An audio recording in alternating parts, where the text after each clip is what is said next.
बड़ी important judgement है। Title है पीएलडी 2022 सिंध, पेज नंबर 165।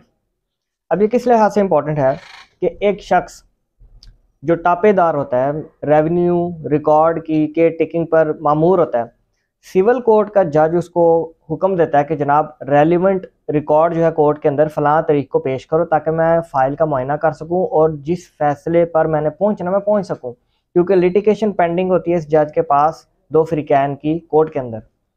अब जज साहब हुक्म इस टापेदार को देते हैं कि जनाब फलां चीज़ की जो है रेवेन्यू रिकॉर्ड पेश करो। अब ये जनाब लिंगर ऑन करना शुरू कर देता है, पेश नहीं होता, किसी डेट पे कुछ कहता है, किसी डेट पे कुछ कहता है। और एक दिन जज साहब कहते हैं कि आज लास्ट अपॉर्चुनिटी है, मुझे ये पेश करो वरना मैं कोई कार्रवाई करूंगा। तो टापेदार साहब जो है रेवेन्यू रिकॉर्ड जिन्होंने पेश करना होता है अदालत के अंदर, ये पेश होता है विदाउट रेवेन्यू रिकॉर्ड, अकेला आता है, कोई साथ चीज़ नहीं लाता। और आके जज साहब को कहता है जनाब ये तो डिप्टी कमिश्नर के पास सारा रिकॉर्ड पड़ा हुआ है, मेरे पास नहीं है, तो मेरी तरफ से माजरत है। तो जज साहब इसमें क्या करते हैं कि इसको हैंड कफ लगा देते हैं अदालत के अंदर ही, जुर्माना भी करते हैं और डांटते भी हैं कि मैंने जब तुम्हें कहा है कि मुझे रिकॉर्ड चाहिए, चाहे वो जिसके पास भी है, जिस भी अथॉरिटी के पास है, डेप्यूटी कमिश्नर के पास है, कमिश्नर के पास है, ये जहाँ भी फाइल पड़ी है, मैंने फैसला करना है, मैंने केस को एंड तक पहुंचाना है, मुझे डायरेक्शन में केस है, तो तुम्हें पेश करना लाजमी था। मैं कोर्ट हूँ, मैं तुम्हें डायरेक्ट कर रही हूँ। तो जज साहब उसको हैंडकफ लगा देते हैं और 2-3 घंटे तक उसको बख्शी खाने में बंद शंद करके रखते हैं ताकि एक सिंबॉलिक सी पनिशमेंट हो जाए, फिर उसको छोड़ देते हैं। अब ये जो टापेदार है जो कि सरकारी मुलाजम होता है, इसको इंसल्ट फील होती है कि जनाब मेरी तो बड़ी हद के इज्जत हो गई है, मैं तो रुल गया, मैं तो बस गया, मेरा कैरियर ही खराब हो गया। तो ये क्या करता है, ये एक अजीब काम करता है जो कि अभी तक कोई मिसाल सामने आज सच नहीं मिलती। ये उसी सिविल कोर्ट के जज के खिलाफ क्रिमिनल प्रोसीडिंग्स का आगाज कर देता है मैजिस्ट्रेट के पास, उसी इलाके के मैजिस्ट्रेट के पास इस जज के खिलाफ एक इस्तगासा दायर करता है, कंप्लेंट दायर करता है, जिसे आप प्राइवेट कंप्लेंट कहते हैं। और उसमें यह लिखता है कि जनाब जज साहब ने तो मुझे डराया धमकाया, मेरी तो हद की इज्जत हो गई है, तो कार्रवाई की जाए इस जज के खिलाफ और उसको जेल में पहुंचाया जाए, सजा दिलाई जाए। अच्छा, ये बड़ी इंटरेस्टिंग कहानी होगी। जाहिर है ये तरीकाकार तो नहीं होता, किसी जज के खिलाफ अगर आपने कार्रवाई करनी है तो कतन इस तरीके से तरीकाकार नहीं अपनाया जाता, इसका तरीका एक सेपरेट है जो मैं बताता हूँ। अब मैजिस्ट्रेट ने जो कि अल्टीमेटली उसकी खारिज ही करनी थी, खारिज कर दी इस्तगासा प्राइवेट कंप्लेंट कि जनाब भाई जाओ अपना काम करो, तुम एक जज के खिलाफ उसी शहर के दूसरे जज के पास ले आए कि इस्तगासा कि जनाब उसके खिलाफ कार्रवाई करें।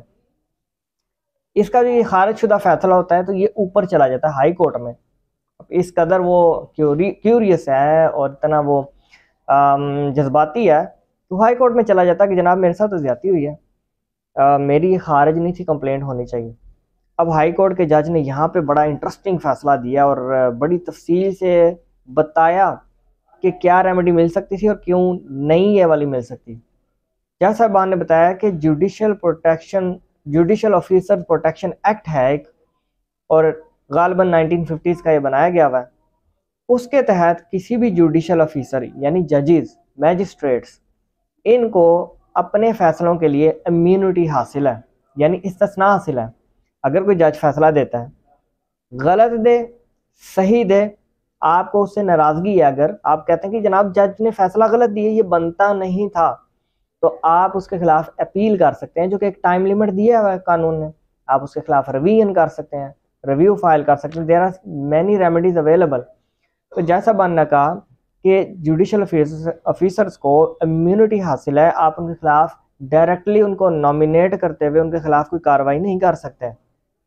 आप हमेशा उनके फैसले को चैलेंज करेंगे कि जनाब जज साहब ने रीजनिंग नहीं की, जज साहब ने रीजनेबल फैसला नहीं दिया, अपनी अक्ल समझ बूझ कानून का इस्तेमाल नहीं किया, तो हमें इस फैसले से इनकार है, हम डिनाई करते हैं, हम नहीं मानते इसको, हम अपील में जाते हैं। ये कानून ने राइट दिया है, इसको अपील करनी चाहिए थी, इसको रिवीजन फाइल करता है, इस तरीके से जाता।